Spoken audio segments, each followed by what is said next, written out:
Bonjour à tous et bienvenue sur notre balado Les Voix de la transformation. Aujourd'hui, on discute enfin de l'intelligence artificielle, cette tendance des dernières années avec l'apparition des grands modèles de langage. Dans cet épisode-là, on se permet d'être beaucoup plus dans des discussions ouvertes et dans la réflexion. Le sujet est tellement nouveau que les opinions et les visions divergent beaucoup encore. Donc, c'est très intéressant à écouter. On vous invite à rester avec nous. On vous invite aussi à vous abonner à notre chaîne, que ce soit sur YouTube, que ce soit sur Spotify ou sur LinkedIn. On vous souhaite une très bonne écoute.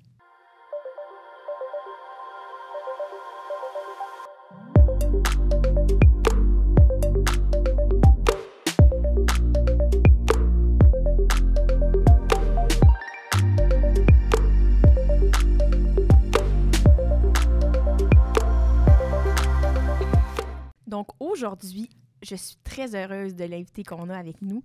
C'est un ami, un collègue, un ingénieur et un chercheur hors pair. Bienvenue parmi nous, Marc-Antoine. Merci beaucoup. On veut toujours donner la place à notre invité pour se présenter un peu. Donc, Marc-Antoine, t'es qui? Comment tu te distingues? Comment je me distingue? Je vais commencer par mon parcours académique. Je pense que je me définis quand même beaucoup par ça, parce que c'est un peu dans ça que je suis encore. Donc, j'ai fait une technique en génie industriel à Limoilou, dans le fond, à Québec. J'ai poursuivi ensuite au baccalauréat en génie industriel à Trois-Rivières. Au fil des années, dans le fond, mon professeur, Georges Abdinour, m'a recruté, dans le fond, pour faire des cartographies de chaîne de valeur. Fait que j'ai commencé à faire des mandats quand même assez tôt, dans le fond, dans mon parcours de baccalauréat, ce qui m'a quand même poussé à poursuivre à la maîtrise. Fait que j'ai continué à faire ces mandats-là, dans le fond, au fur et à mesure de ma maîtrise, puis ma maîtrise qui portait, dans le fond, sur la technologie 4.0, donc comment on intègre ça dans les PME manufacturières. Fait un mix de ça et de stratégie modulaire. Stratégie modulaire qui est en réalité une façon de mieux gérer la variété des produits, si on veut, sans avoir trop de complexité puis sans avoir trop d'impact négatif au niveau de la production. Puis suite à ça, ensuite est venu un dilemme. Je commençais à en avoir assez de la recherche, mais j'ai tout de même poursuivi au doctorat. Pourquoi pas le défi supplémentaire? Oui, c'est ça, pourquoi pas. Fait que j'ai poursuivi au doctorat chez BRP, donc qui était aussi, dans le fond, un peu une suite de ma maîtrise, donc qui était encore en stratégie de développement modulaire, une orientation qui avait déjà commencé à prendre. Puis, dans le fond, c'était un petit peu la suite de ça, là, donc de développer comment on peut mieux intégrer ça pour aller vers une deuxième étape, là, dans le fond, puis continuer à améliorer ça. Donc, je suis sur la fin de mon parcours au final de doctorat. Il me reste peut-être... je ne mentionnerai pas de délai parce qu'au final, c'est trop grande pression. Mais, ça fait combien de fois tu dis que tu vas finir dans un Oui, mois? c'est ça. mais honnêtement, je pense que ça progresse quand même super bien. Puis, je suis super content de l'avancement de où je suis rendu puis de la progression qui s'entame là encore. Mais là, tu étais comme à la croisée des chemins parce que tu es à la fin de ton parcours. Mais là, tu es déjà en train de préparer la suite, là. Oui, exact, c'est ça. Fait que, dans le fond, depuis quand même quelques années, au final, depuis le début des mandats, dans le fond, avec mon professeur, j'ai poursuivi, dans le fond, à avoir un petit peu toujours des mandats à côté. Puis, dans le fond, là, je me démarre, dans le fond, comme travailleur autonome, vraiment consultant indépendant à temps plein. Puis, avec d'autres projets, dans le fond, de toute évidence, mon cerveau qui ne peut s'arrêter, j'entends d'autres projets aussi au travers. Fait que, oui, je suis dans ce démarrage-là, puis... fait que c'est ça. OK. Puis toi qui en a derrière la cravate, qui en fait présentement, qui va en faire dans le futur, c'est quoi ton approche quand tu rentres chez un client en vue de faire un mandat? Peut-être, avant d'amorcer ça, je pense que j'irais peut-être un peu vers c'est quoi le type de mandat que j'offre, que je recherche. Et dans le fond, j'adresse un peu 3 volets, là. Donc, le premier, c'est tout ce qui est stratégie manufacturière. Là, fait qu'au final, je peux rentrer là-dedans, aménagement d'usine, cartographie de chaîne de valeur et autres, comment on améliore la performance d'entreprise en général. Ensuite, on a tout ce qui est modularité, dans le fond, fait comment on développe une stratégie, un développement de produits modulaires au final, puis comment on met ça en place à travers toute l'usine, briser les silos des entreprises, puis être capable que tous les départements au final se parlent pour être capable d'avoir un produit qui est efficace à produire, puis qu'au final, ça coûte le moins cher en tous les coûts qui sont cachés pour l'entreprise. Souvent, quand on augmente la variété, de faire 3 produits différents ou de faire juste un produit, bien, au final, on se retrouve à ce qu'il y a plein de coûts qui sont cachés, souvent qu'on ne voit pas là, quand on a plus de variété. Fait que ça, c'est mon deuxième volet. Puis le troisième volet, c'est quelque chose que, je vais dire, spécialité ou une expertise que je tends à développer depuis 3 ans, qui me passionne beaucoup, qui est tout le volet intelligence artificielle. OK. Fait que j'ai beaucoup utilisé, dans le fond, et appris au fur et à mesure de mon doctorat, que dans la recherche documentaire, la recherche d'informations, etc., bien, ça avait quand même une grande pertinence, une grande utilité à ce moment-là. Fait que j'ai commencé à donner des conférences un petit peu par rapport à ça, puis différentes portes qui se sont ouvertes, différents projets aussi là, que j'ai travaillé là-dessus. Génial. Puis quand tu rentres en entreprise, qu'est-ce que tu priorises? Tu sais, c'est quoi ton go-to? Là? Qu'est-ce qui facilite la tâche? Qu'est-ce qui me facilite la tâche? Mais tu sais, quelque chose que tu mets en place dans près tous tes mandats qui te permet de t'assurer une bonne compréhension, une bonne structure, qui va aider le succès de ce projet-là. Qu'est-ce que tu mets en place? Je pense que la manière dont je procède le plus, là, souvent, ça va être vraiment de définir au début le besoin du client. C'est quoi qu'on cherche à répondre? Puis souvent, le client va arriver avec un premier point. Il va dire « Ah, mon problème, c'est ça. J'ai vraiment un gros pain point là. » Puis là, je suis comme « OK, génial, mais c'est quoi qui est derrière? » Puis là, finalement, je m'en vais creuser, puis questionner, puis tout ça. Puis finalement, je m'adresse à une autre problématique complètement qui est finalement un frein à ce qu'il cherche à répondre. Fait que je pense que je suis un grand poseur de questions qui m'amène au final à redéfinir j'ai vraiment une bonne structure aussi, je pense, de projet, de comment est-ce que je structure mes mandats. Fait que déjà clair, dès le début du mandat, au final, en dedans de comme 1 heure, je pense que je développe un espèce de fil conducteur de plan de match de comment le mandat va se dérouler jusqu'à la fin. Puis ça va être quoi les étapes, ça va être quoi les livrables, puis c'est quoi les milestones. Puis au final, ensuite, on se lance dans ce plan-là, au final. Toujours, c'est ça, questionnant. Je pense que j'ai une approche qui est quand même méthodique, un peu axée recherche, parce que je suis un peu l'heureux milieu entre la science puis le terrain, par justement le profil technique. Puis je pense que c'est un peu ça qui m'intéressait au départ, mais le volet justement de recherche, je pense qu'il m'amène une autre branche, puis je pense que c'est vraiment la combinaison des deux qui fait de moi un peu... c'est ça, cette spécialité-là. Je pense que c'est ça qui définit le mieux qui je suis, là, qui est une forme une entre-deux entre rigueur, puis terrain, puis compréhension, puis bien clarifier la problématique là, pour s'assurer qu'on adresse la bonne chose. T'es qu'un bon consultant avec un bon coffre à outils derrière son mandat. On ne peut pas passer à côté de cette question-là quand on reçoit un invité parce que ça nous permet d'établir un peu qu'il y a tellement de visions différentes à la transformation numérique. Donc, pour toi, là, c'est quoi ta vision du 4.0, ta vision de la transformation numérique? Pour moi, dans le fond, c'est sûr que vu que j'ai un background quand même assez fort en génie industriel, c'est comme un peu si le génie industriel, c'était comme des outils qui sont, je vais dire, moins chers à implanter que de la technologie. T'sais. Fait que ça a été comme mon premier coffre à outils, si on veut, là, que j'ai développé. T'sais. Puis là, après ça, là, au fur et à mesure, la transfo numérique, puis là, tout ce qui est Industrie 4.0 est arrivé. Puis là, on parlait d'interconnectivité, puis des robots, puis plus agile, puis tout ça, fait que plus robots collaboratifs, etc.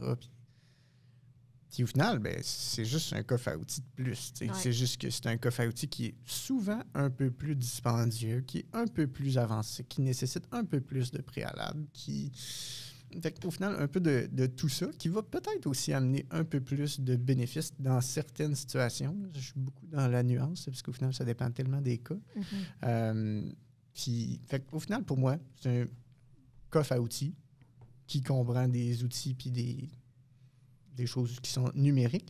Puis tantôt, j'avais la réflexion un peu de est-ce que c'est lié à l'information? Est-ce que tout ce qui est transfo numérique est lié à... Au final, ce que je veux amener comme nuance, c'est au final, tu as la data, puis après ça, tu as le contexte. Puis au final, est-ce que ça prend toujours la data dans son contexte pour la transformer au final en information pour être capable d'en tirer au final plus de valeur ou plus de potentiel? Puis c'est ça qui amène plus de choses, puisqu'au final, juste collecter de la donnée pour de la donnée, on se retrouve que des fois, de la donnée sans son contexte ne veut pas dire grand-chose. Ça n'a pas de valeur. Ça n'a pas de valeur.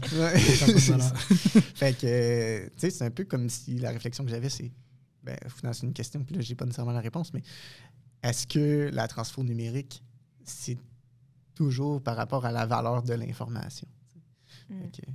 Peut-être réflexion qu'on peut marquer pour plus tard. On peut mettre ça dans le nuage au-dessus de nous puis y revenir un peu plus tard. Aujourd'hui, je vais peut-être juste revenir sur le concept de coffre à outils. Moi, c'est une image que j'aime beaucoup. Là. Je trouve ça vraiment intéressant de dire que tu peux aller piger là-dedans, mais il faut toujours que tu vas pas lever une voiture avec un marteau. Ouais. À un moment donné, si t'es je donnais comme exemple souvent, là, si t'es quelqu'un qui fait de la toiture, ben, ça se peut que tu aies besoin d'un marteau pneumatique. Mais si t'es quelqu'un qui fait de la mécanique automobile, ça se peut que ça ne serve pas à grand-chose, un marteau pneumatique. Là.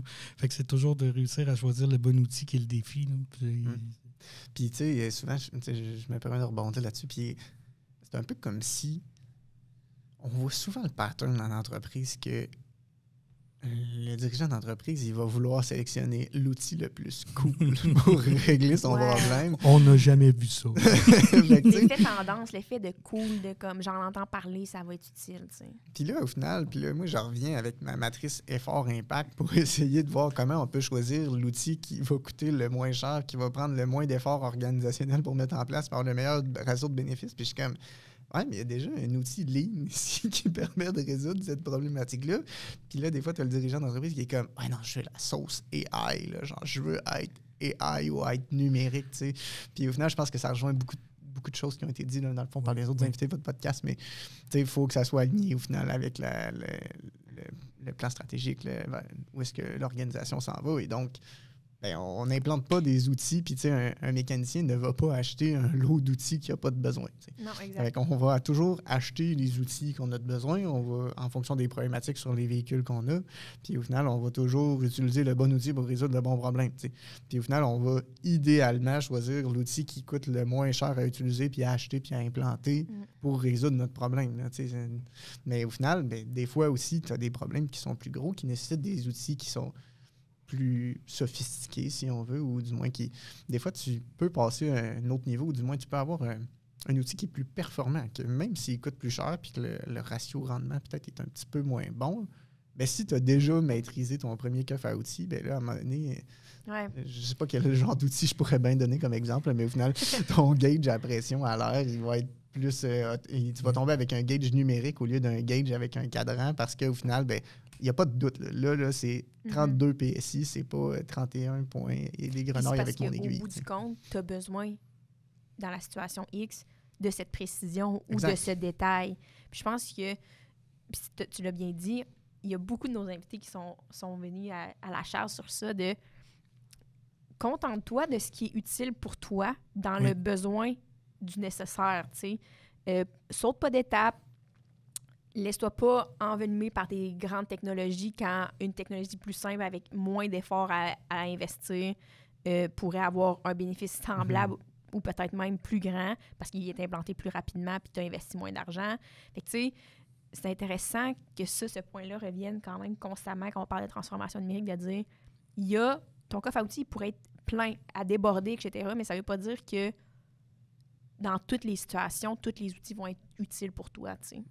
Mais il y a aussi quand même une autre nuance à apporter. Puis, je pense que je comprends quand même les entreprises sous une autre facette par rapport à ça, de dire OK, j'ai le coffre à outils de base, j'ai des outils de base. Puis là, des fois, je peux résoudre mon problème. Mais des fois, il n'y a pas d'outils dans le coffre à outils de base pour être capable de résoudre la problématique que j'ai. Puis là, genre, je prends ma tangente intelligence artificielle. Mettons qu'on pense là, à des processus justement de plus, je veux dire, je sais pas, le processus de facturation, là, par exemple, là, ou on reçoit une facture, là, je dois prendre l'information qu'il y a là-dedans, puis au final, je dois rentrer ça dans mon système comptable. T'sais. Puis au final, ben, est-ce qu'il y a réellement un outil de base qui peut me permettre de prendre les chiffres ou du moins d'augmenter la performance de ce processus-là? T'sais? Là, OK, oui, on peut documenter le processus, on peut améliorer, on peut éliminer les étapes, on peut enlever les zones d'attente, on peut faire quand même plusieurs choses, mais après ça, si on veut aller, comme par exemple, chercher peut-être un gros gain, ben oui, ça va prendre plus d'efforts, mettons, pour dire, OK, je prends les AI pour aller chercher, mettons, les différents champs sur ma facture, puis sortir ça automatiquement, rentrer ça dans mon logiciel. Mais, tu sais, le ratio, mettons, dans ma matrice effort-impact, ben il va peut-être être meilleur que toutes les autres solutions de base. Fait que là, je comprends les entreprises qui disent « ben, je veux comme sauter les étapes de base pour aller tout de suite à la grosse étape parce que je veux le gros gain tout de suite. » Puis là, ben, c'est un peu là que le dilemme, il vient de « OK, mais tu n'as comme pas les préalables, puis tu n'as pas la maturité, mettons, pour aller là. » Mais je comprends que tu voudrais aller là parce que oui, c'est vrai que ça serait vraiment intéressant puis avantageux. Fait que là, ben, c'est un peu un... Qu'est-ce qu'on fait dans ce genre de situation-là? Est-ce que notre parcours nous amène à dire non, tu dois absolument passer par les outils de base puis gagner en maturité?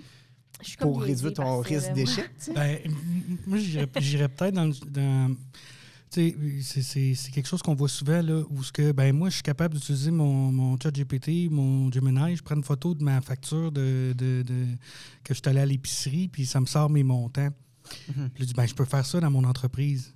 Mais quand tu veux faire ça dans une entreprise avec un volume plus grand, avec de la plus grande variabilité, bien là, quand tu te mets à décortiquer le projet, bien là, tu réalises qu'il y a plusieurs étapes à faire avant d'arriver au résultat. Puis là, ces étapes-là à faire, ça peut être juste, par exemple, définir l'information qu'on va aller chercher, après ça, aller faire un premier prototype, aller valider dépendamment, parce que là, tu peux avoir, mettons que tu travailles avec tes fournisseurs, tu peux avoir 7-8 fournisseurs, chacun a un format de facture différent, c'est quoi. Puis là, quand tu le testes sur 100 factures et non juste une, est-ce que tu as un taux de 95 de 99 de 80 Puis là, quand tu te mets à décortiquer tout ça, tu réalises que ça prend une certaine maturité pour ne pas abandonner le projet à cours de route. Ouais. Parce que là, si tu arrives et tu as juste 60 de taux de reconnaissance sur tes factures de fournisseurs, là, tu vas-tu juste abandonner le projet parce que c'est pas assez élevé pour toi? Mais en réalité, il y aurait peut-être juste 2-3 itérations à faire supplémentaires pour arriver à du 95 et plus, puis que ça devienne fonctionnel. Fait que c'est pas... Il y a l'aspect, tu sais, c'est pas nécessairement obligatoire d'avoir une espèce de chemin prédéfini où il faut que tu passes absolument par l'amélioration continue, sinon tu n'y arriveras jamais. Mais je pense quand même qu'il y a... C'est comme un entraînement que tu as à avoir avec d'autres projets qui donne la maturité pour faire quelque chose d'un petit peu plus... Si je fais du pouce un peu dans la même ligne, je pense que pour certaines entreprises, un projet de ce type d'envergure-là peut être possible si on les ressources à l'interne pour le tenir. Puis là, Joe, il l'a bien dit, il faut qu'il soit maintenu dans le temps, puis il faut pas avoir la pensée magique de ça va marcher, tout va marcher. Je pense que c'est important, si dans ta sélection de projets, c'est effectivement le gros logiciel ou la grosse technologie qui démontre qu'il va avoir un énorme bénéfice sur ton entreprise, puis que tu te sens apte à aller dans cette direction-là, oui, il va y avoir des étapes préalables à mettre en place, c'est sûr. Puis je pense que les entreprises qui vont réussir ce type de projet-là, c'est ceux qui, justement, prennent un pas de recul puis se disent « Je veux atteindre ça, voici mon objectif, je me donne, par exemple, 6 mois, qu'est-ce que je peux faire d'ici les 6 mois pour que ça fonctionne? » Et il y a les entreprises qui sont peut-être dans un monde plus de licorne, qui vont être comme « Voici la solution que je me suis fait vendre, ils ont prouvé que tel gain pourrait être bon pour moi, mais je veux que ça fonctionne dans 2 semaines. » Puis là, tu vois le clash, là, il y a pas de chemin prédéfini, mais je pense pas qu'il n'y a pas d'étape préliminaire à faire pour un projet de la sorte selon l'envergure de cette implantation-là, tu sais. Fait que ça veut dire que, mettons qu'on revient à notre idée de coffre à outils d'analogie du départ, ça veut dire que nos 2 premiers coffres à outils, mettons, si on dit avant l'intelligence artificielle, ils nous permettent de gagner en maturité, gagner en connaissances, gagner en expérience de gestion de projet d'amélioration continue, puis qu'au final, on arrive à comprendre plus rapidement que, OK, on va venir voir les risques plus rapidement. T'sais. On va venir voir les potentiels, ou du moins le temps. On va être capable de mieux prévoir le temps que ça va nous prendre de faire cette amélioration-là. On va déjà prévoir, mettons, que ça prend un processus de maintien. Ça va nous prendre une validation. Il faut valider la qualité des données. Il faut valider. Fait qu'au final, par tous les petits projets qui ont été faits avant, au final, qui sont d'une certaine forme, ce qu'on appelle préalables. Des fois, c'est des préalables directs. D'autres fois, c'est des préalables, je veux dire, non directs, mais qu'au final, de passer par une culture d'amélioration continue qui est beaucoup plus forte, d'avoir déjà premier projet d'industrie 4.0 d'interconnectivité, au final, va faire en sorte que quand on va arriver plus loin, on va beaucoup mieux maîtriser cette gestion de projet-là, ces risques-là. On va déjà avoir venu vite. On a une expérience de la cravate. C'est ça, exact. Oui. Puis au final, c'est ça qui va faire en sorte que le niveau de risque, au final, d'implanter ce genre de projet-là va venir réduire. Puis au final, que votre entreprise n'aura pas d'impact négatif nécessairement. On l'a utilisé souvent avec le gym numérique, cette analogie-là, excusez-moi, du marathon. Moi, là, j'ai déjà fait du sport. OK, j'ai déjà couru des distances un peu dans le temps. Est-ce que demain matin, je pourrais courir un marathon? Aucune chance. Sûrement. Peut-être que je me blesserais, peut-être que je finirais pas, peut-être que je vomirais, on ne sait pas. Mais si je veux me donner la meilleure chance de le réussir, ce marathon-là, premièrement, je vais préparé. Tu sais, je vais avoir mis en place une structure. Je vais commencer à aller courir plus souvent. Je vais suivre probablement un programme de course, etc. Puis avant mon 42 km, je vais sûrement avoir été courir un 10, peut-être même un 20. Puis, tu sais, je vais avoir comme grandi dans cette préparation-là, mais je pourrais avoir couru un 20 sans avoir en but de courir un marathon.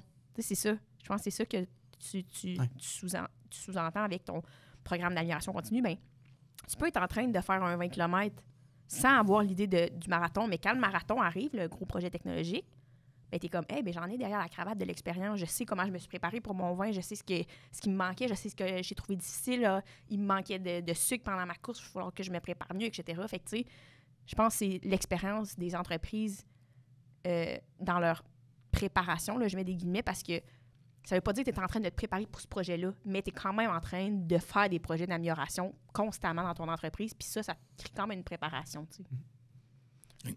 Bon, ben, je pense qu'on a fait le tour sur la transformation numérique et tout ce beau sujet. On pourra en parler pendant des heures, fait que on va passer à autre chose. Tantôt, tu as mentionné que une de tes spécialités liées par ton intérêt personnel, que tu as mis beaucoup de temps dans les dernières années, et c'était l'intelligence artificielle. Moi, je suis une débutante dans ça. J'aimerais dire que j'en utilise plus souvent, mais je le fais pas. Joe, il va pouvoir tomber dans son côté plus technique, là, qui vient rechercher tout son background d'ingénieur. Puis, aujourd'hui, on y va vraiment plus à la bonne franquette, disons. On va échanger plus, on va se questionner à savoir qu'est-ce qu'on interprète de ces sujets-là, comment nous, on perçoit cette technologie-là, etc.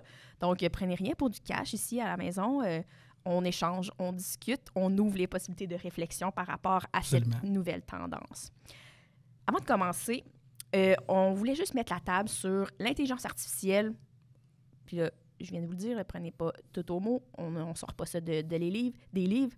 C'est quoi, en fait? T'sais, on peut-tu, Jonathan ou Marc-Antoine, dire un peu aux auditeurs qui nous écoutent, l'intelligence artificielle, c'est quoi? Puis pourquoi, dans les dernières années, il y a une petite tendance, là? Je sais pas si on va s'entendre. C'est un bon point. Oui. Ben, vas-y donc. Invité d'abord. Je pense que ce qui est nouveau, au final, puis pourquoi on en parle plus, c'est que c'est rendu démocratisé à tout le monde. Je pense que c'est accessible. Même, je pense que je ne sais pas la donnée exacte, là, mais je pense que ChatGPT qui sortait dernièrement, qu'au final, le taux d'utilisation de leur plateforme était beaucoup plus élevé chez les utilisateurs personnels qu'entreprises. Ah ouais. Fait au final, c'est de dire que c'est rendu disponible à tout le monde, un peu comme Facebook de ce monde. Au final, c'est principalement destiné au grand public. Fait que c'est probablement pour ça qu'on en entend plus parler, j'imagine. Puis au final, c'est tout le monde qui l'utilise. Puis au final, c'est vraiment les fameux LLM, là, donc les Large Language Models. Les modèles de langage large. Oui. Okay. Les grands modèles de langage. Oui. Qui, au final, ont rendu ça disponible. Parce qu'au final, ça existe depuis des décennies, voire... je dirais pas un siècle, là, mais ça existe depuis vraiment longtemps. Là. En fait, une des premières, pour ceux qui ont vu le film aussi, là, ce sujet-là, là, une des premières vraiment applications de l'intelligence artificielle, ça a été Alan Turing, là, durant la Deuxième Guerre mondiale, qui a réussi à décoder la machine Enigma. Donc, on parle des années 40 pour une première utilisation pratique. Fait que c'est quand même assez ancien. Mais vas-y, continue. Fait que je pense que c'est vraiment ça qui a changé. Puis, ce qui fait qu'aujourd'hui, je pense que malgré que il y a plusieurs catégories d'intelligence artificielle derrière de types de modèles, etc., puis il y a vraiment tout un monde à découvrir, puis je ne m'embarquerai pas là-dedans. Mais je pense qu'aujourd'hui, depuis 3 ans, c'est un peu comme si on voyait 2 portes différentes s'ouvrir. La première, c'est encore la version qui existe encore aujourd'hui. C'est de dire, on prend une montagne de données, puis on entraîne quelque chose spécifique à un besoin pour soit une prédiction. Fait que, par exemple, on veut faire de la planification, on prend votre montagne de données des 20 dernières années, puis on arrive à prévoir c'est quoi la meilleure planification au final, dans un but d'optimiser une variable ou, en fait, d'avoir un objectif là, qu'on optimise. Puis, de l'autre côté, au final, tu as tout ce qui est les ChatGPT de ce monde qui, justement, est utile, mais par rapport à du texte. Puis là, au final, c'est comme un peu comme si on avait une coupure entre les deux, où est-ce que les cas d'utilisation sont vraiment différents. Fait que là, le cas A comme B, les deux sont utilisables en entreprise, mais pour des besoins totalement différents. Puis avec les ChatGPT de ce monde, puis là, on pourrait parler d'agents AI là, qui s'en vient de la nouvelle, je vais dire le nouvel outil au final qui est rendu maintenant disponible de plus en plus puis qu'on s'en va vers le développement de ça. Ça permet au final d'avoir, je vais dire, des humains augmentés, si on veut, ou du moins d'avoir un coach ou d'avoir quelqu'un à qui on peut poser des questions plus rapidement, qu'on peut brainstormer. Réfléchir avec quelqu'un, se faire challenger aussi. Là. Exact. Puis moi-même étant au final au doctorat, je l'ai vu, je veux dire, grandir, cette petite bête, au cours des 3 dernières années, où est-ce qu'au début, on avait une question, puis j'ai toujours envoyé la même question, qui était ma question de doctorat au grand complet, que je donnais, je sais pas, 5-6 phrases de « Voici mon doctorat, quelle est la réponse à cette question? » Puis je l'ai vu comme évoluer, puis qu'à chaque année, genre, ou à chaque 3 mois, je suis comme « Oh, un nouveau modèle, je vais le tester. » Puis là, je donnais cette question-là, puis je suis comme « Ah non, tu n'as pas raison. » Puis là, à un moment donné, ben là, depuis comme quelques mois, je suis comme « Oh, damn. » Ça s'en vient, va pire. Il a raison. Et il m'apprend des choses. Entre-temps, t'as publié des articles, puis il a lu des articles. Oui, c'est ça, exact. Notamment, c'est exact. Mais il y a quand même d'autres choses aussi, tu sais. Puis au final, il devient entraîné sur de plus en plus de connaissances et compétences. De connaissances, c'est ce qui fait qu'il développe de plus en plus, de compétences, si on veut. Mais au final, on voit qu'on peut être conseillé au niveau avocat, au niveau notaire, qu'est-ce qu'on devrait faire, au niveau, fiscalité, au niveau finance de ta business. Tu rentres tes données de ton entreprise dedans, puis au final, il dit « Hey, il te manque telle affaire, tu devrais faire telle recommandation, tu sais, puis mettre ça en place. » Là. Puis là, au final, on commence à être rendu là depuis quelques mois. Fait que là, ça devient un nouveau monde de possibilités où est-ce que l'humain est encore requis, à mon avis, à 100%. Parce qu'au final, il faut challenger, au final, ce qu'il nous donne. Oui, c'est ça. On ne peut pas croire noir sur blanc tout ce qu'il nous dit. Là. Exact. Puis ça m'arrive encore aujourd'hui que je suis comme, non, là, ça, là, c'est pas vrai. Puis ça arrive régulièrement, là, parce qu'au final, je le challenge dans des domaines qui est à la limite de sa connaissance. T'sais. Fait qu'il faut encore le challenger, il faut encore le questionner au final. Oh, est-ce que cette information-là est vraie? Puis je fais encore beaucoup de contre-validation. Fait qu'on peut l'utiliser à une source générale sur différentes affaires. Ça donne un premier conseil qu'on parfois valide pas selon notre niveau de certitude. Puis au final, il faut améliorer au final notre espèce de jugement professionnel de cette information-là. C'est pas risqué, même si je la crois sur parole, puis il n'y a pas de problème. Cette information-là, ça a des enjeux légaux, et donc, je vais encore consulter un professionnel humain pour valider l'information. Ouais. Puis au final, même chose, dans mon domaine à moi, parce que je suis expert de mon domaine, c'est quand je le questionne sur mes choses à moi. Mais au final, s'il m'amène une nouvelle idée qui est dans mon domaine, t'es content. Je suis capable de dire hey, ça c'est bon ou c'est pas bon. Mm-hmm. Quand je le questionne sur un sujet dont je ne suis pas expert, je ne suis pas en mesure de dire ça c'est bon ou c'est pas bon. Et donc, c'est un peu à moi à soit valider cette information-là par d'autres sources d'informations, soit un collègue, soit quelque chose pour être capable au final de me baser là-dessus. Puis des fois, au final, je me fie aveuglément puis je poursuis là-dedans parce qu'au final, j'ai aucune espèce d'idée et je n'aurai pas de conseils. Ouais, j'ai adoré, Joe, hier, on parlait de ça justement en préparation à cet épisode. Puis tu as mentionné que quand on utilise de l'AI comme ça, d'échange, de modèles de langage, bien, il faut avoir les compétences de valider les réponses qu'on reçoit. Puis là, tu l'as très bien exprimé, Marc-Antoine. Quand je challenge sur mon sujet de doctorat, bien, je suis capable de dire non, tu t'en vas pas dans la bonne ligne, mon ami, là, ça ne marche pas pantoute.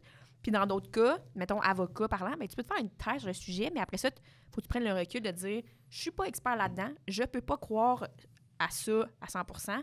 J'ai une compréhension maintenant meilleure de la situation qui se présente.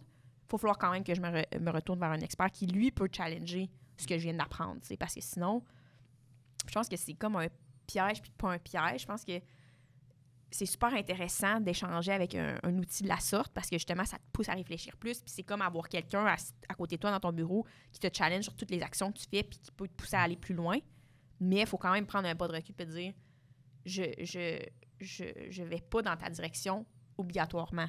Je reste un humain avec un jugement puis une prise de décision par rapport à ce qui se passe. Oui. Là, as-tu quelque chose à ajouter? Ben, moi, je rajouterais peut-être plus la vision si tu ouvres le capot, puis je vais y aller brièvement, là, parce que je ne veux pas rentrer trop tôt dans le technique. Là. Mais c'est ce qui différencie, parce que toi, tu t'amenais le point avec les modèles de langage qui sont rendus très, très accessibles parce qu'ils sont adaptables, sont versatiles, parce qu'ils sont entraînés sur une très grande portion de données qui est l'ensemble du web, là, pratiquement. Là. Mais si tu ouvres un peu le capot, ce qui fait la différence, je vais te donner un moteur d'un véhicule, c'est que le moteur, avec l'informatique classique, il y a des ingénieurs qui l'ont construit, qui comprennent le système, qui savent où ça s'en va, comment ça fonctionne, comment l'essence rentre, etc. Là, avec les ICE, comme si on ferme le capot, on lui donne un ensemble de trajets, on lui donne un certain nombre de contextes, puis après ça, on lui dit « fais-nous quelque chose qui va fonctionner ». Là, on ouvre le capot et on ne comprend plus ce qui est en dessous. Fait que là, nous, on fait nos trajets, puis à un moment donné, on tombe sur un trajet Y à V, puis là, il n'avait jamais pensé à Y à V, puis là, ça ne marche pas. Là, on ne peut pas juste aller dans le dessous du capot et aller modifier quelque chose pour que ça marche. Il faut le réentraîner puis dire voici un nouveau trajet, refais-moi un nouveau moteur. Fait que c'est vraiment une grosse distinction entre les deux, c'est qu'on n'a plus le contrôle sur puis la compréhension sur comment l'information va être traitée à l'interne. Ça a l'air un peu à de la magie ou une boîte noire, mais c'est ça en réalité. Je pense que c'est un dernier point qui mérite d'être ajouté pour la compréhension des entreprises. Je pense que j'ai frappé quand même souvent à ça, où est-ce qu'on pense que c'est comme miraculeux d'une certaine manière, où on est comme OK, ça va, ça a la connaissance sur ça. Mais au final, c'est entraîné sur, je veux dire, une montagne de données. Mais si ton point puis ton problème que tu as à l'extérieur de la montagne de données sur laquelle il a été entraîné, ben, il va faire une prévision ou une prédiction de la donnée à l'extérieur de la montagne de données, mais au final, puisqu'il n'a pas été entraîné là-dessus, c'est un peu comme si tu demandes à un avocat de répondre à une question de génie industriel. Il est à l'extérieur de son champ. Ça se peut que ça soit bon, ça se peut que ça soit pas bon, mais il est à l'extérieur de son champ.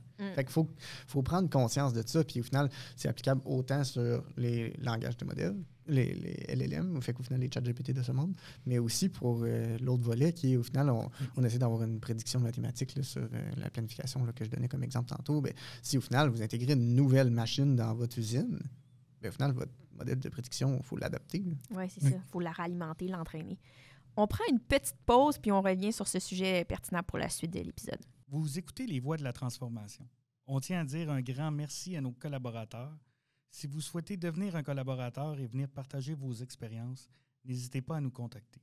On profite aussi de la pause pour vous inviter à vous abonner à notre contenu pour ne rien manquer. Nous sommes de retour et puis, mon Dieu, que les pauses ici sont enrichissantes de notre côté, donc on va essayer de retransmettre ça durant la période enregistrée. On parlait d'intelligence artificielle avant de quitter à la pause. On a parlé un peu de c'était quoi, de la vision de Marc-Antoine, un peu de la vision de Jonathan. Mais là, on veut tomber un peu plus dans le concret pour vous, les entreprises, en se demandant des projets d'intelligence artificielle, comment on intègre ça? Pourquoi choisir de faire un projet d'intelligence artificielle? On ne tombera pas vraiment dans le technique là, de l'approche, mais vraiment plus dans la réflexion de comment je m'y prends finalement.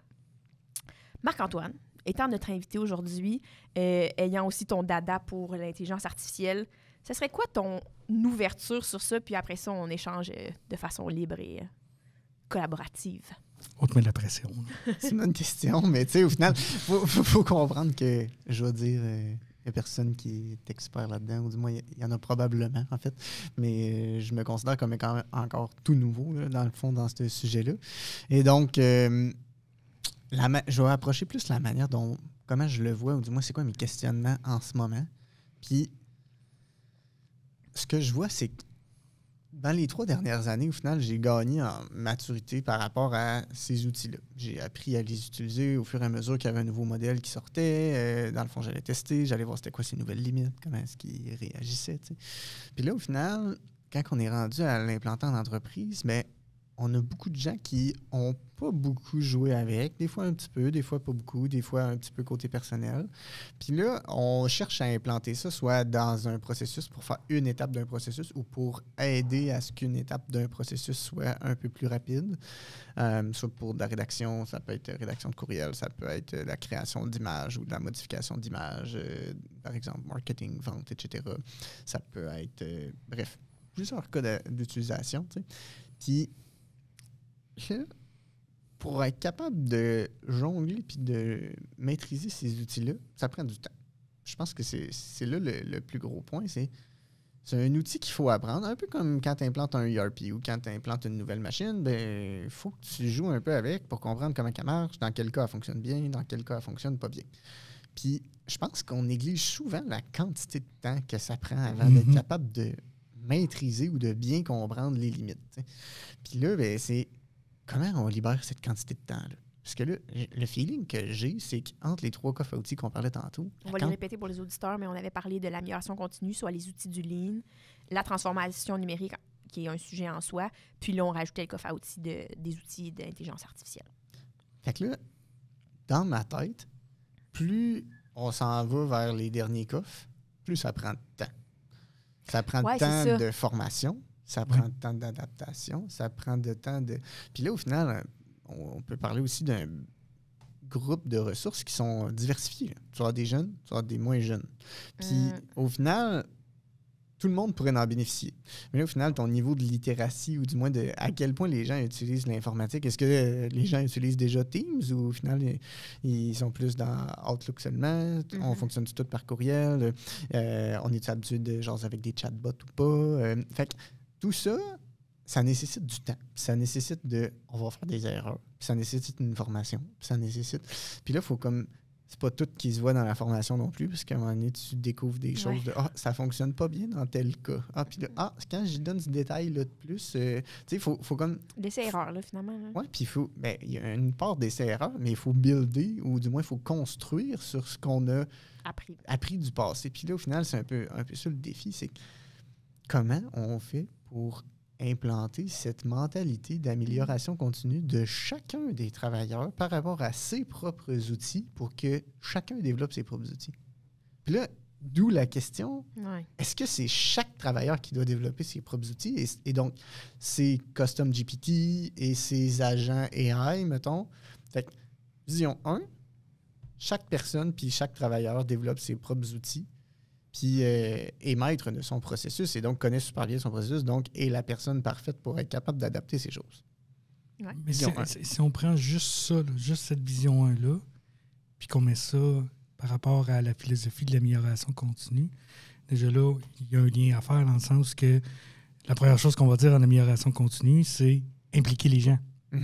Aller chercher, aller voir qu'est-ce qui se passe sur le plancher, puis aller impliquer.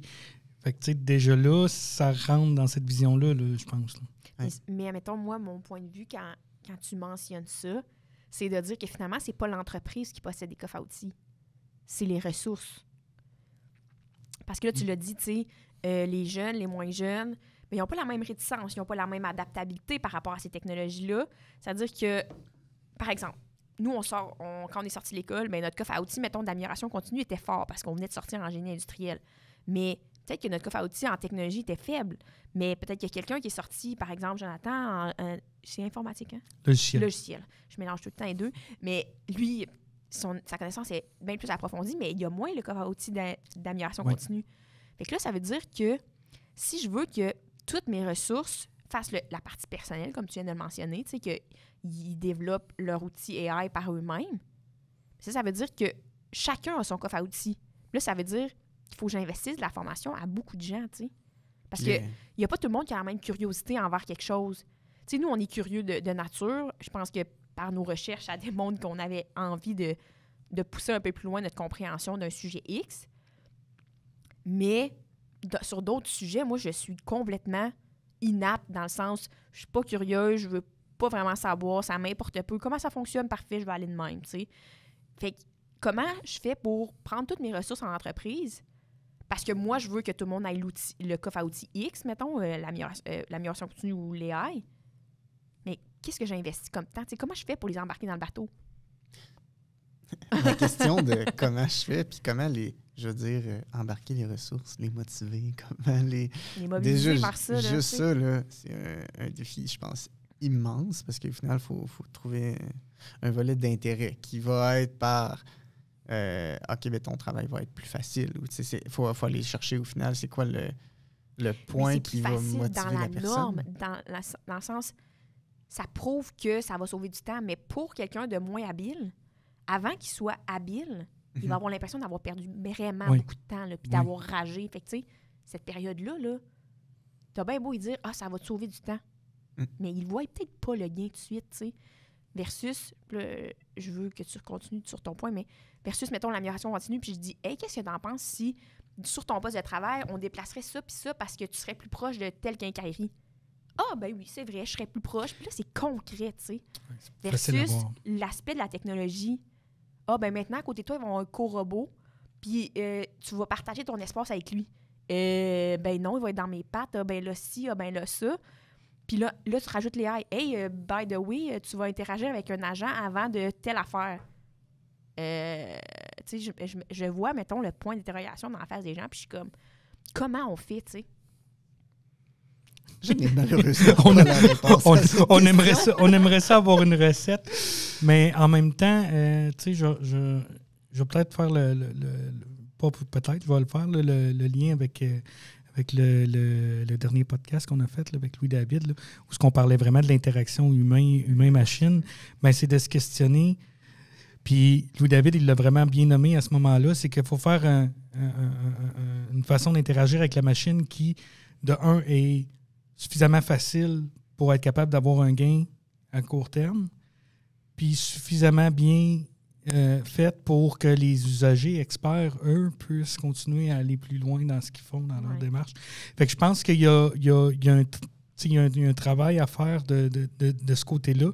Mais là, on est vraiment dans la conception de comment qu'on réalise l'interaction avec l'AI. Puis, tu sais, les modèles de langage de données, c'est les grands modèles de données, voyons, on finit par le dire.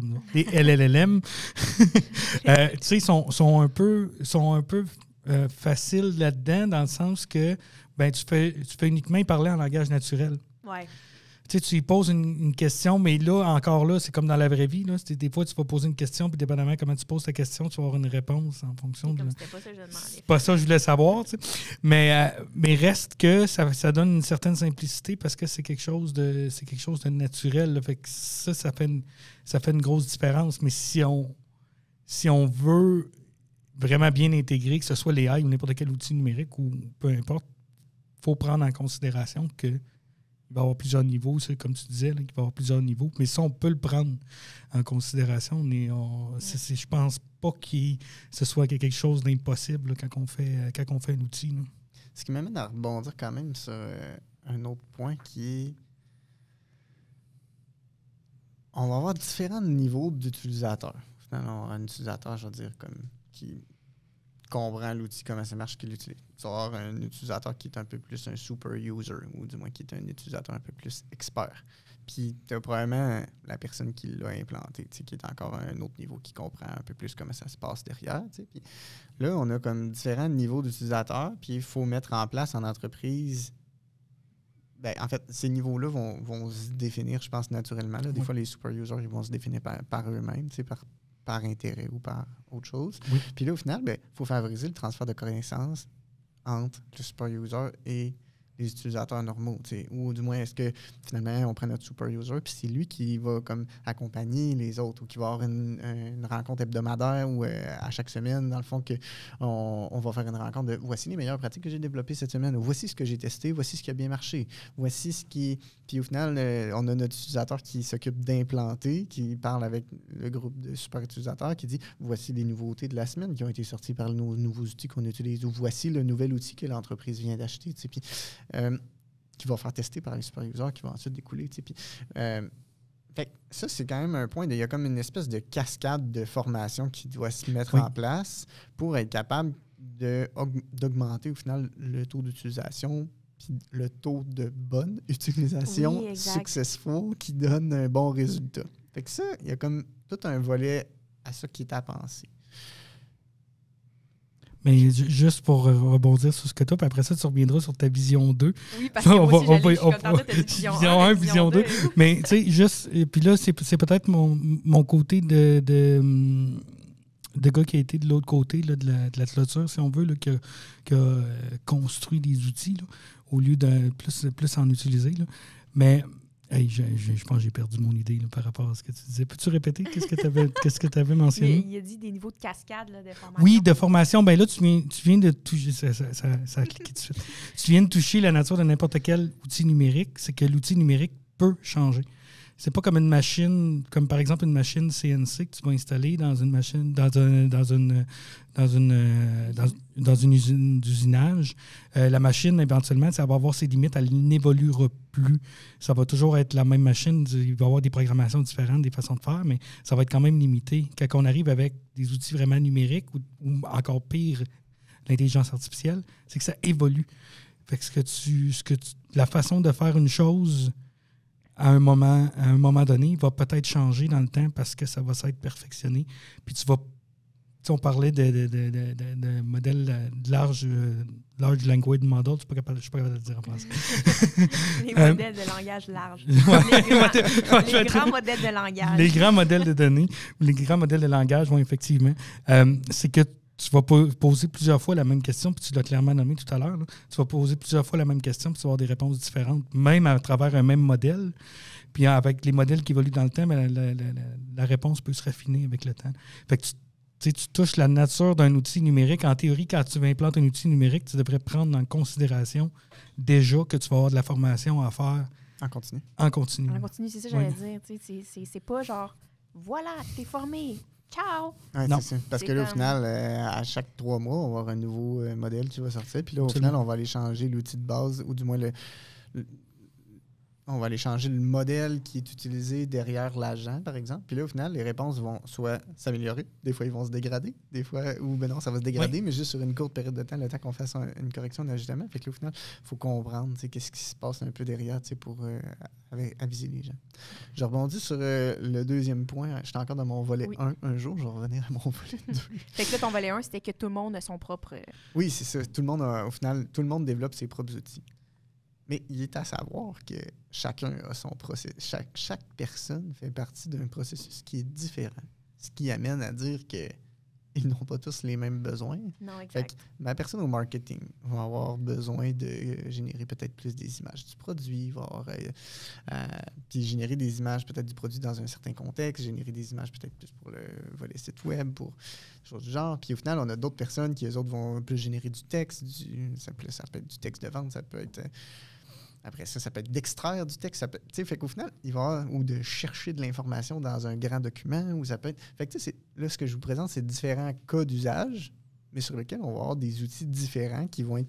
Ils peuvent aussi être tous dans le même outil, mais au final, si on va avoir le maximum de performance, souvent, on va choisir des outils qui sont différents et qui sont adaptés. Et donc là, ça veut dire qu'on revient au groupe d'utilisateurs, super users puis intégrateurs. Ben là, au final, ça veut dire que tu as ça pour chacun des outils.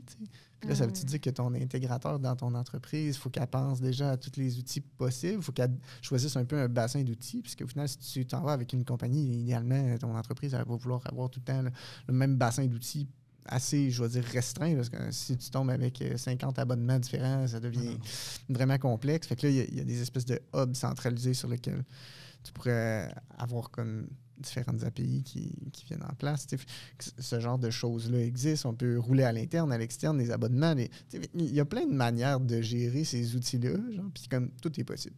Fait que là, il y a comme quelqu'un qu'il faut quand même qui fasse il y a une structure de gouvernance au final qui découle ça, puis après ça, il y a des bassins de... Fait que je pense que la question est quand même pas simple. Non, c'est sûr. Puis je pense que c'est pour ça qu'on en parle aujourd'hui de façon plus échange et continue, puis qu'il n'y a rien de couler dans le béton dans ce qu'on mentionne. On réfléchit à haute voix, en fait, pour soulever des problématiques, des risques, des solutions, des approches différentes, puis pour donner, en fait, aux entreprises un outil de se dire « OK, ben j'en entends parler, je pourrais faire un petit projet, puis je serais à l'aise avec ça. » Puis pour l'instant, ma plus grosse bête noire, c'est mes envois de courriel à mes clients pour savoir s'ils sont satisfaits après notre service.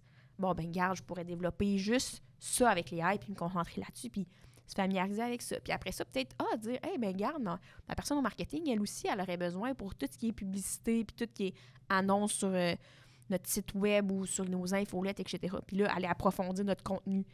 Fait qu'on n'a pas les réponses. Mais en soulevant tous ces échanges-là, ces réflexions-là, ben pour moi, qui n'est pas une très grande utilisatrice d'AI à la base, ou même juste des modèles de langage, ça me permet de voir différents aspects d'utilisation, mais aussi de voir que c'est une grosse bébite, mais je peux la traiter en micro-bébite, selon comment moi je veux gérer. T'sais, moi, en ce moment, comment je l'utilise, les modèles de langage, ben j'ai un problème avec mon téléphone, je pose la question. Je me check. J'ai essayé les 2-3 premières solutions qui me disent ça a marché, ben merci. Je veux savoir où que je pourrais aller voyager à telle période de l'année pour tel budget. Ben voici. J'aurais sûrement réussi à avoir l'information ailleurs, mais j'aurais pas mal investi, sûrement beaucoup plus de temps, tu sais. Puis là, c'est le fun, tu sais, moi, je trouve ça intéressant d'être en échange avec l'outil, tu sais. Je pense que c'est ça que l'intelligence artificielle puis les modèles de langage peuvent nous offrir, c'est t'es en échange avec eux. Tu subis pas leur changement, tu subis pas l'implantation. C'est toi qui volontairement décides, à titre de personne, mettons dans mon côté personnel de vie, d'échanger avec l'outil. Fait que, tu sais, je viens chercher le gain que je cherche à avoir. Mais pour les entreprises, je trouve que c'est un peu la même approche. C'est fais-toi pas ensoulir par le fait que c'est gros, puis que ça peut être gros, puis ça a besoin de données, puis que si, puis qu'il faut que tu s'entraînes, puis qu'il faut que tout le monde soit expert. C'est potentiellement un des partenaires qui est plus à risque, ou pas plus à risque, mais qui est plus propice, c'est ça le mot que je vais utiliser, d'aller chercher un petit gain par rapport à cet outil-là, puis de l'intégrer tranquillement dans ton entreprise. T'sais. Puis tu sais, je pense qu'on peut se permettre quand même de nommer quand même peut-être des exemples un peu plus concrets que ce qu'on aborde, je pense, depuis le début. Tu sais, on dit cibler un département qui a un gain. Puis là, parlons par exemple, département maintenance. Ouais. OK, j'ai 50 machines, chaque machine a un guide d'utilisateur, puis au final, ma machine, elle ne marche plus. Il y a un bug, il y a un problème dans l'interface informatique parce que là, ma CNC, elle ne marche plus, elle affiche code d'erreur 13. Et au final, ton gars, il va fouiller dans le manuel, erreur 13, etc. Fait que, tu sais, là ben, ça devient possible d'avoir soit un chatbot ou d'avoir un agent, au final, ou un custom GPT qui contient le document, puis qu'au final, va faire la recherche pour toi. Puis tu vas poser ta question, « Hey, machine 34 dit erreur 13, qu'est-ce que je dois faire? » Puis là, ben là, ça facilite la recherche d'informations. Ça va te donner peut-être une ligne directrice. Fait que là, ça peut être le cas en maintenance au niveau des LLM. Au niveau de l'autre côté, ben là, au final, on peut avoir des AI, je vais dire, ou du moins maintenance prédictive, qui va aller prévoir les pannes de hey, oh, avec telle température de bearing, normalement, ça signale qu'il y a un problème. Puis si on s'en va, par exemple, sinon ça peut être... fait que là, ça, c'est un cas, par exemple, de recherche de documents. Là, tantôt que je parlais de génération d'images pour un site web, là, on est rendu en mesure au final, de retirer certains éléments d'une image. Fait qu'au final, je peux prendre une image de mon produit, retirer le background. Au final, ça devient comme un peu un Photoshop de ce monde. Mais pour moins de skills. Exact. Puis à usage aussi, comme soit vocal ou soit par texte, là, que je demande de retirer, d'ajouter des éléments pour être capable d'arriver à l'image que je veux. Sinon, au niveau texte, ben, ça peut repartir de tes textes, faire du sommaire, faire de la création, ou du moins générer des nouvelles idées. Fait que ça peut être ça. Ça peut être tu peux avoir des gens qui sont un peu comme experts qu'on vient consulter quand on a besoin, conseils, etc. Fait que, puis la saisie de données aussi. Ça, c'est quelque chose souvent là, qu'on peut vraiment changer avec l'AI. Puis tu sais, juste exemple d'un projet de bon de connaissement là, pour le transport. Puis de dire, bien, au lieu de payer quelqu'un qui va passer ses journées à saisir des données de bon de connaissement qui a reçu de transport, bien, c'est quelque chose qui peut se faire automatique, mais cette personne-là peut faire quelque chose d'autre à plus valeur ajoutée que de saisir ces données-là. Là. Fait que, c'est un autre exemple de projet concret là, qui peut être mis en place là, avec l'AI. Je pense qu'une dernière chose, je rebondirais sur ton exemple tantôt, tu parlais d'envoi de courriel automatique à mes clients. Là, puis il faut faire la nuance entre processus automatisé puis AI. Tout n'est pas AI, s'il vous plaît. Fait que, qu'est-ce que les AI permettent de plus dans ce genre de choses-là? C'est d'avoir un courriel personnalisé. C'est ça. Mais au final, si c'est juste le nom que je personnalise puis que le contenu du courriel est le même, c'est pas AI. Au final, je suis allé chercher le nom dans ma base de données, j'ai paramétré un courriel puis c'est un processus automatisé. Mais si au final, le contenu de mon courriel, ça représente qu'est-ce qu'il y avait dans sa soumission. Fait que là, au final, mon AI, il a pris le contenu de la soumission, l'a reformulé en mots, puis au final, a intégré dans une phrase qui est toujours différente, au final, à quelle date on devrait se rencontrer avec voici les 3 propositions de plage horaire.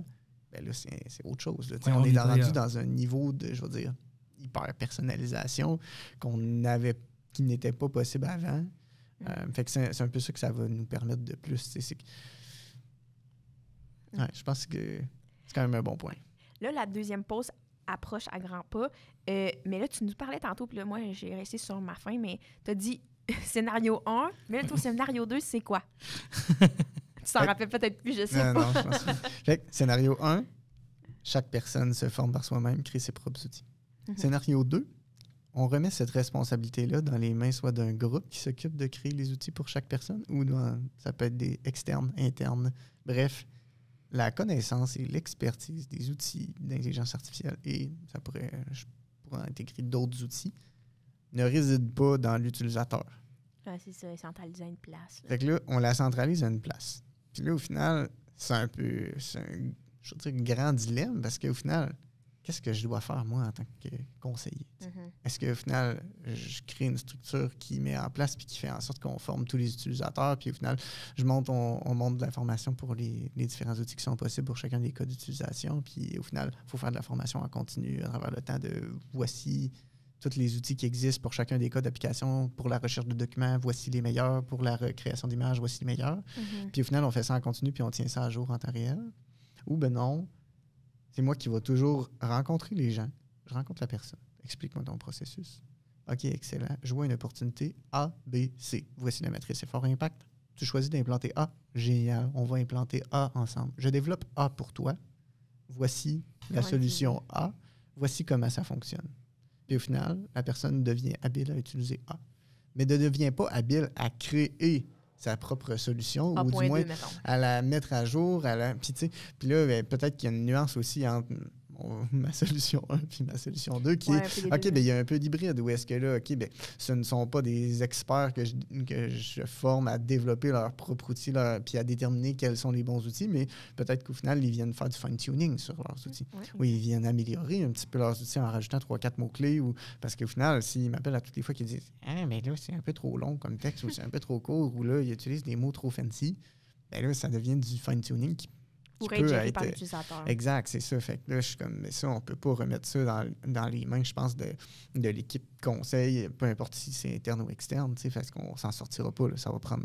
Mais c'est que moi, ce que j'entends quand tu dis ça, c'est que, comme toute technologie, tu devrais réussir à avoir une certaine expertise à l'interne de tes ressources pour qu'eux soient le plus autonomes possible avec leurs outils.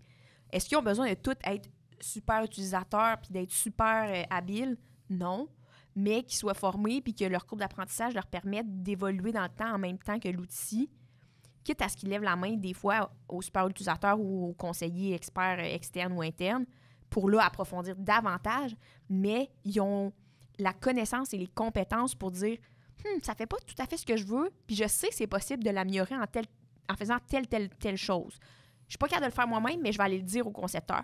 Ou, je suis capable d'aller rajouter mes 3-4 mots-clés pour lui dire « Hey, arrête de parler en anglais de Shakespeare, je veux juste que tu envoies un courriel à mon client. » Mais je pense que c'est ça. Je pense que pour moi, dans tes propositions, c'est l'hybride le mieux.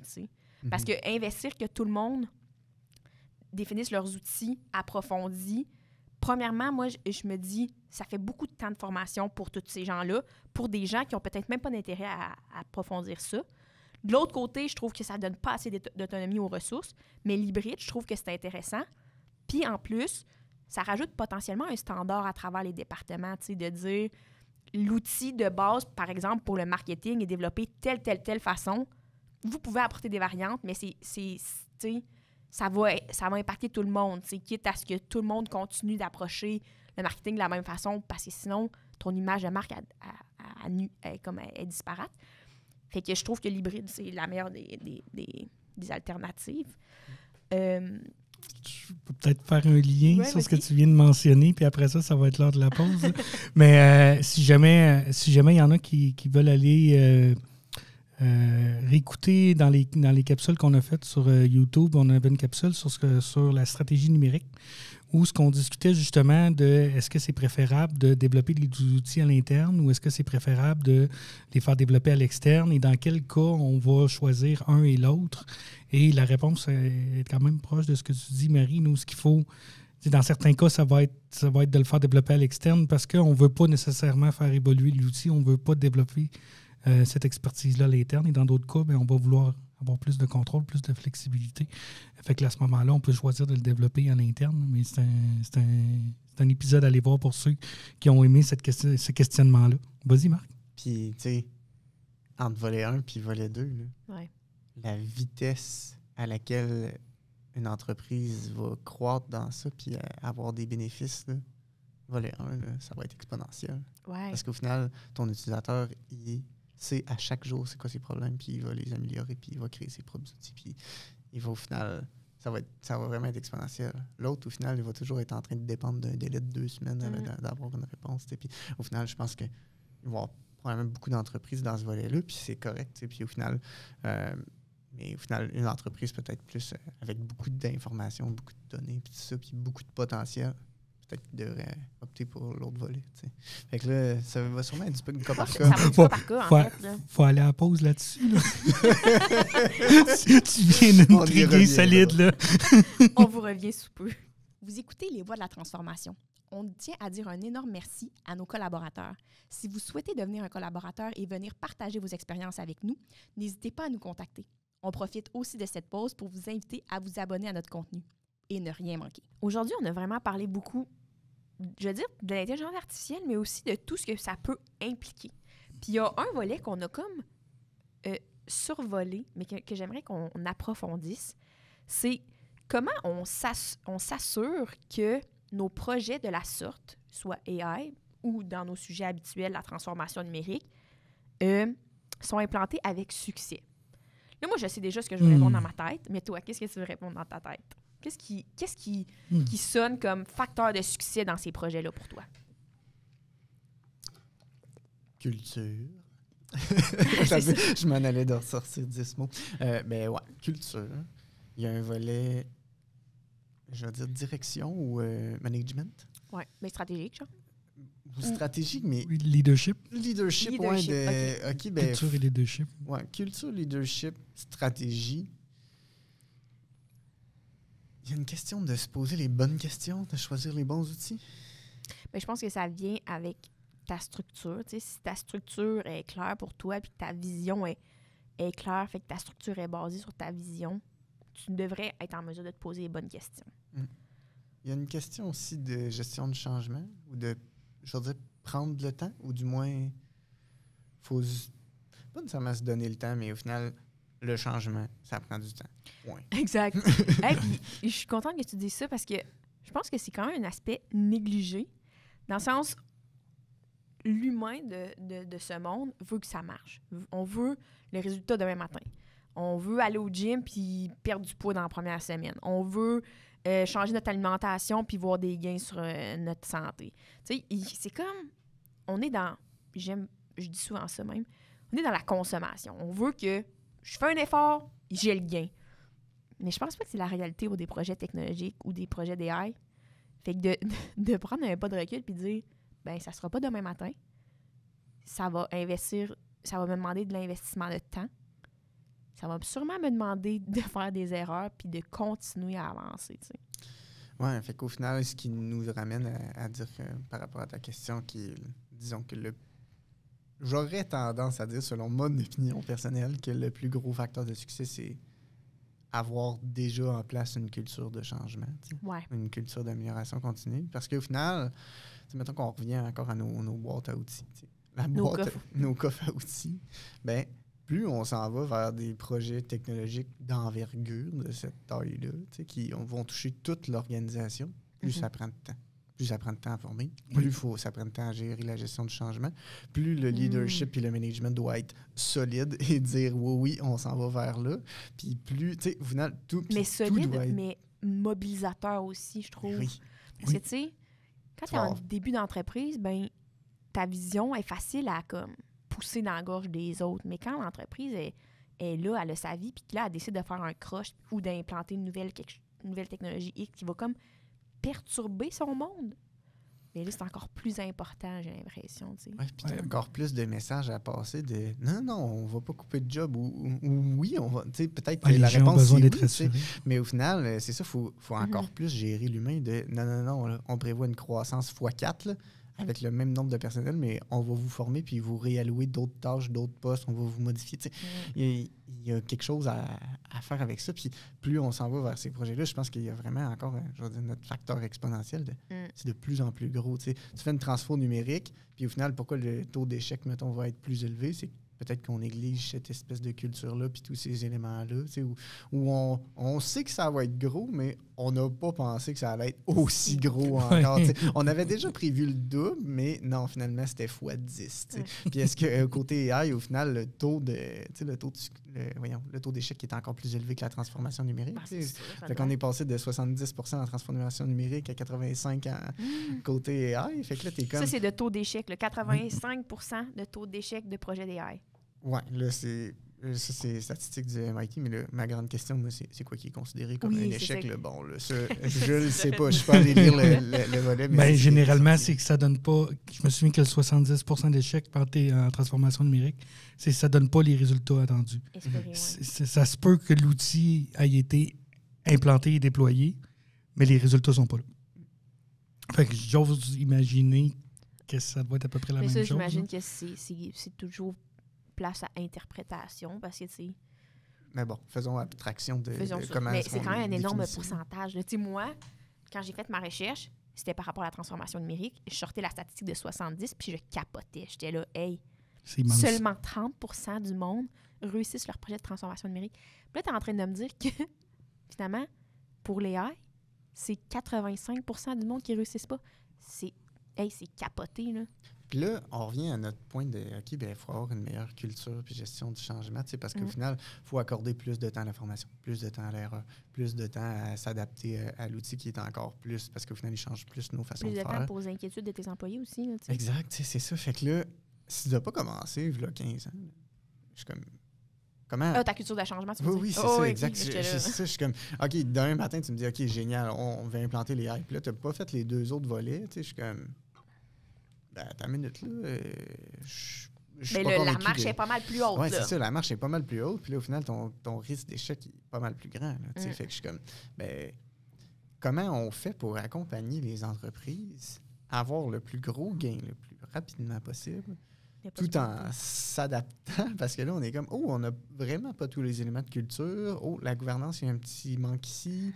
Ou, tu sais, il y a un autre élément là. Ou, on a de la misère à aller chercher le feedback des employés. Il n'y a pas le feedback négatif, mettons, il ne remonte pas jusqu'à la direction pour qu'on puisse améliorer. Tu sais, il n'y a pas des loops d'implantés comme ça. On a-tu des comités d'amélioration? On a-tu... Tu sais, fait que là, t'es comme... On a-tu des porteurs du changement? Si tu n'as rien de tout ça, puis tu me dis, OK, là, on va implanter les AI partout dans tous les postes de travail, là, ça se peut que je fasse comme, bon, je ne sais pas par où commencer. Tu sais, je ne vois pas comment je vais être en mesure de t'accompagner. Tu sais. Fait que je suis comme, faut-tu repartir par la base tout le temps? Mais au final, comment on fait pour qu'une entreprise, tu sais... on le voit, là, au final, il y a comme une espèce de vague chez les entreprises qui veulent implanter ce genre de technologie-là, qui veulent aller plus vite, plus loin. Puis là, au final, je suis comme... Ben, comment on fait, sachant qu'ils n'ont pas tous les éléments de base? Il y en a qui les ont, les éléments de base, puis là, au final, ça va relativement bien se passer. T'sais. Mais il y en a d'autres que je suis comme... je suis un peu en manque d'outils, puis je suis comme... Comment on va accompagner... Comment toutes les entreprises expertes au Québec vont... à accompagner ces gens-là, à implanter ça, ben, je vois quand même un danger. Là, on n'a même pas cette réponse-là pour la transformation numérique. Non, c'est ça. On ne l'a pas encore. Là. On n'a pas encore de recette d'accompagnement qui est comme universelle ou qui est générique. Ou qui a démontré un certain comme, succès, tendance. Là, ou qui se distingue des autres. Là. Fait que là, avec les AI, c'est encore une autre coche de plus, là, de complexité, là, comme tu dis. Mais mettons du financement là-dedans, puis ça va bien se passer. Entendre ici avec beaucoup de sarcasme. C'est un sujet qu'on a toujours gardé hors onde parce qu'on veut pas s'en mêler, mais on passe next sujet. Mais non, mais je suis d'accord avec toi par rapport au fait que tu peux pas espérer du jour au lendemain, si tu n'as pas déjà investi du temps dans ça, la gestion du changement, je veux dire, de réussir un changement d'envergure comme ça, tu sais. C'est comme... Puis je comprends la pression mise par la tendance, puis la société, puis tout, puis on en parlait hors honte tantôt de... C'est plate à dire, puis on veut pas l'avoir, ce discours-là, parce qu'on veut être encourageant, puis on veut être en mesure d'accompagner les entreprises. Mais un jour, ceux qui n'auront pas suivi ces tendances-là sont portés à disparaître parce que l'évolution va être trop rapide chez certaines entreprises. Puis si tu n'es pas capable de compétitionner envers ton compétiteur, ben tu vas perdre des parts de marché, tu vas plus te démarquer, tu vas perdre ta valeur. Fait que là, comment faire la balance entre il faut que tu tentes vers ça, mais il faut que tu donnes les bons outils puis le temps. Puis là, ça revient au point que tu as mentionné un peu plus tôt de ben tu n'es pas supposé de tout faire demain matin. Tu es supposé d'avoir déjà en place une culture de changement qui va être portée à grandir même, parce que ce qui était nécessaire il y a 15-20 ans, parce que tu faisais des petits changements d'amélioration continue, puis là, je dis petit parce que je compare à des projets d'envergure de type technologique, mais elle était peut-être suffisante à ce moment-là, mais elle ne sera pas suffisante pour les projets d'envergure technologique qui s'en viennent dans ton entreprise. Fait que comment tu adaptes cette culture-là puis ta gestion du changement par rapport à ça? Puis j'ai l'impression qu'on entend beaucoup parler, tu sais. J'ai l'impression qu'il y a beaucoup de tendances dans les discours québécois, mais la gestion du changement fait quand même partie de la tendance, je trouve, actuellement. Mais qu'est-ce que ça veut dire concrètement? Puis ça, je trouve que c'est manquant dans l'approche qu'on a, tu sais, parce que on rentre dans plusieurs PMA, là, on a toutes fait, nous trois, quand même, beaucoup de mandats en entreprise, puis tu le rentres, puis tu le sais. Tu sais, c'est automatique. Oui. Tu le sens, là. Oui. Tu sais, fait que comment être en mesure d'éliminer un peu ce manque-là, tu sais, fait que je veux pas qu'on tombe là-dedans parce qu'on n'est pas des experts en gestion du changement, mais... Peut-être en une phrase, tu sais, j'ai l'impression qu'il faut... Les entreprises doivent devenir rodées par des gouvernances, rodées à intégrer un changement puis faire la boucle de rétroaction. Oui, exact. Fait qu'au final, tout le temps rouler en boucle. Comment on peut être rodé à ce que ça marche en continu de façon de plus en plus vite? Oui. Et de plus grande ampleur aussi. Là. Exact, c'est ça. Fait que là, si tu me fais ça dans tous tes départements, puis que là, tu as commencé avec un, tu en as implanté un deuxième, un troisième, puis là, au final, tu commences à avoir des équipes qui implantent des nouvelles affaires, qui testent, qui ont du feedback, qui font le suivi sur les dernières, qui au final, que cette loupe-là d'amélioration, puis que tout ça est suivi par une gouvernance, ton comité, c'est piloté par le plan stratégique. Là, tu commences à être en business. Ouais. Vas-y, Joe. Mais, tu sais, moi, je me questionne par rapport à ce que tu dis de... Tu sais, oui, il y a la séquence de on met quelque chose en place, on fait une rétroaction et tout ça, mais il y a comme... Tu sais, par rapport à ce que Marie disait, quand on rentre dans une entreprise, on le sent. Il y a une dynamique aussi qui vient avec. Il y a un esprit de collaboration qui se sent dans une entreprise où ce que... on dit souvent l'expression quand le feu est parti, les souris dansent. Là. Mais là, c'est comme si on réalise... Dans une entreprise, il y a une bonne culture, surtout une culture de changement, ben tu vas voir l'inverse. C'est que le boss soit là ou pas là, des souris dansent pareil. Là. Parce que les gens ont du plaisir à travailler, parce qu'il y a un esprit de collaboration. Puis là, ben, d'aller amener un changement dans un contexte comme ça, ben, c'est plus facile. C'est pas sans obstacle, mais c'est plus facile. Puis cette dynamique-là aussi n'est pas à négliger là, au-delà du processus en soi. Là. Ça donne un peu le feeling que la hiérarchie n'existe pas dans ces meetings-là. Mais c'est ouais, ça donne le feeling que ça veut dire qu'il n'y en a pas. Mais moi, mettons, la hiérarchie, elle existe toujours. OK? Ça, c'est un fait. Là. On n'a pas tous les mêmes postes, on n'a pas toute la même gestion de prise de décision, etc.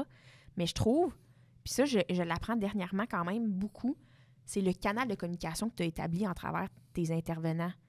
Fait que je trouve que, oui, il y a la gouvernance, il y a eux qui portent le projet, il y a le responsable, il y a la personne qui est imputable, mais lui, cette personne-là, là, c'est quoi ses canaux de communication avec toutes les parties impliquées dans ce changement-là?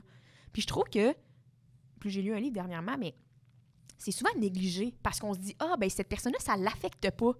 Puis là, quand tu es rendu à implanter, finalement, il est comme hey, qu'est-ce que tu me fais là? T'sais, moi, je ne recevrai plus le même rapport. Ça débalance toutes mes affaires. Je ne suis plus équipée pour ça, mais tu l'avais négligé. Fait que j'ai l'impression que dans la culture du changement, il y a tout l'aspect de canaux de communication à travers le leadership, la gouvernance, la vision du projet, mais aussi tous les récepteurs, pas les opérateurs, mais les récepteurs du projet, les employés, les personnes que ça va toucher concrètement. Puis je trouve que ça, c'est manquant. Puis quand tu as dit, on dirait que la hiérarchie n'est pas là, bien, c'est ça que j'entends, c'est que je peux parler au vice-président de la même façon que je parle à mon collègue parce qu'il va recevoir mon idée autant que son autre vice-président à côté qui va lui parler de quelque chose de plus financier. Il va, c'est comme, c'est plus égal, c'est comme plus dans un mode écoute, je trouve, mais c'est ça. Oui. Peut-être pour clore sur ce sujet-là, je pense que c'est pas nécessairement évident de mettre en place une culture d'amélioration continue ou du moins une culture de gestion de changement. Puis il y a plusieurs éléments qui ne sont pas nécessairement tangibles et qu'on ne peut pas juste nommer et implanter. Absolument. Il y a beaucoup de choses qui se ressentent, qui se vivent, juste le volet humain là, de comment les gens interagissent. Je pense que ça fait partie de la culture de gestion de changement ou d'amélioration continue. Je pense que le point qu'on veut soulever surtout avec cette discussion, c'est que c'est un aspect critique au succès de projets d'envergure de type intelligence artificielle, transformation numérique, technologique. Et tout autre projet organisation. Tu refais ton organisation. Tu refais ton organisation organisationnelle. On dirait que ça ne fait pas de sens. Structure organisationnelle. Puis, juste ça, là, tu tombes derrière un autre chapeau, tu tombes avec un autre. Tout. Fait que je pense que le point important pour vous qui nous écoutez, c'est si vous ne ressentez pas que c'est en place, c'est toujours le moment de commencer. T'sais. On approche la fin de cet épisode fort intéressante et enrichissante. Puis on termine toujours avec les mêmes questions pour nos invités. Donc, tu ne feras pas exception, Marc-Antoine. Oh non! Qu'est-ce que tu aimerais partager à une entreprise qui entame sa transformation numérique ou un projet d'intelligence artificielle?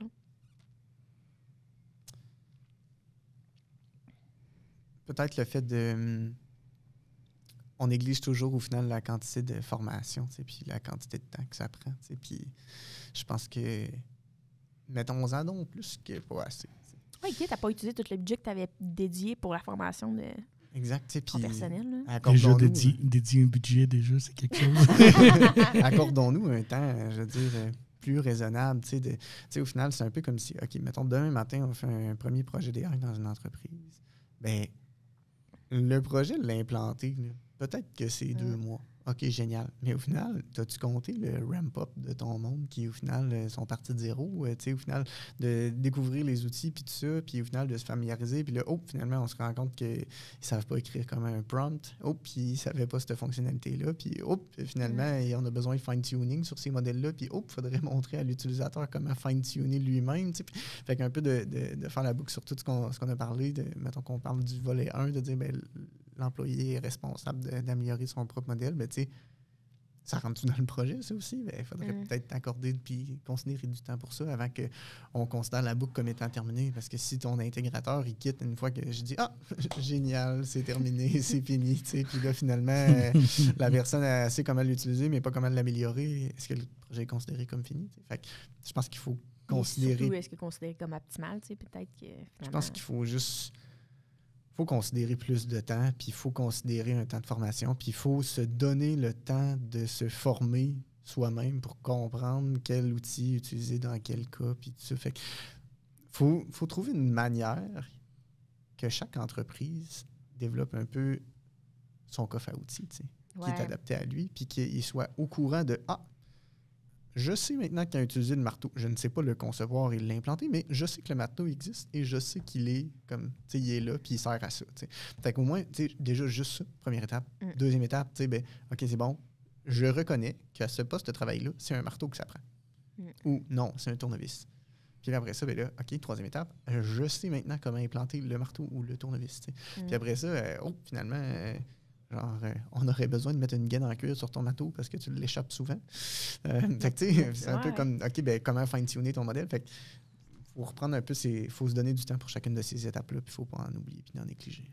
Puis, je ferai du pouce un peu là-dessus, là, je sais que c'est la conclusion de notre invité, mais je pense que ce qui est important, surtout, c'est les entreprises vivent souvent dans le sentiment d'urgence, tu sais, c'est tout de suite, c'est demain, je suis déjà en retard, ou ma subvention a fini dans 2 mois, mais la réalité, c'est, de ce que tu dis, c'est prévoyez-vous un temps raisonnable. Puis quand le temps est raisonnable, ben rajoute-toi un petit buffer en plus, tu sais. Puis je pense que ce temps-là, puis ce buffer-là, va éponger un peu tout risque et imprévu, tu sais. Parce que ça ne sera pas parfait du premier coup. C'est sûr que tu vas faire des itérations, tu vas faire des essais d'erreurs, tu vas prendre l'expérience, tu vas vouloir faire une boucle supplémentaire avant le go live. Fait que donne-toi ce temps-là. Tu sais, je trouve que c'est vraiment un beau message que tu partages. Dernière question. Qu'est-ce qui t'a le plus marqué de notre échange aujourd'hui? Qu'est-ce que tu retiens le plus? La culture d'amélioration est sortie quand même beaucoup. Tu sais, puis je pense que c'est quelque chose qui... C'est ça, le fait qu'on ait nommé que ce soit intangible, tu sais, ou souvent intangible, tu sais, que c'est pas genre j'implante un marteau, j'implante quelque chose, tu sais.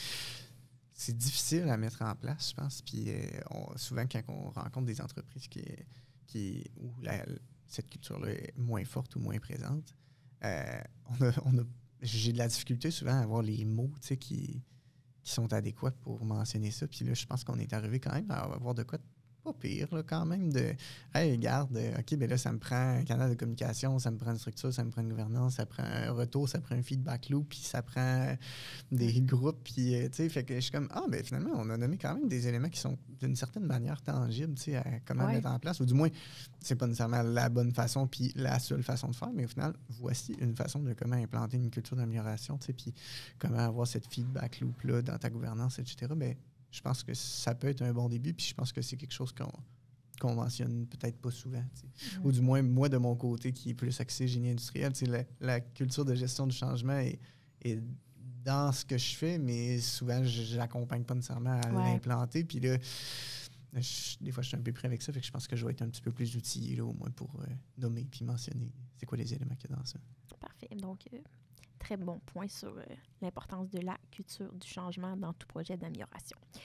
Un énorme merci, Marc-Antoine, de ta présence. J'espère que tu as apprécié. Nous, on a trouvé ça très plaisant de recevoir un collègue et un ami. On espère que vous aussi, à la maison, vous avez apprécié cet épisode un peu plus dans l'échange et dans la réflexion ouverte. Donc, merci, vraiment. Ça fait plaisir. Merci à vous autres aussi de m'avoir reçu. C'est une belle invitation. Good. Avec plaisir. C'est le temps de vous dire au revoir à la maison. On en profite pour vous dire merci de votre écoute, de vous encourager à vous abonner et à partager à des gens que cet échange pourrait leur permettre de voir leurs problématiques différemment et être plus outillés dans leur prise de décision. J'en profite aussi pour faire un petit bémol sur notre chaîne YouTube, le Gym numérique. Jonathan a fait une petite mention qu'on a des capsules en ligne sur tout ce qui a trait au préalable à la transformation numérique sur cette chaîne YouTube. On a un épisode, oui, sur la stratégie numérique, mais on a aussi 2 épisodes sur la culture de l'amélioration continue et les outils de l'amélioration continue. Je trouve que c'est quand même venu souvent sur la table aujourd'hui, donc j'en profite pour faire un petit rappel que ces vidéos-là sont toujours accessibles sur notre chaîne YouTube, le Gym numérique. Donc, sur ce, on vous souhaite une très belle journée et à bientôt!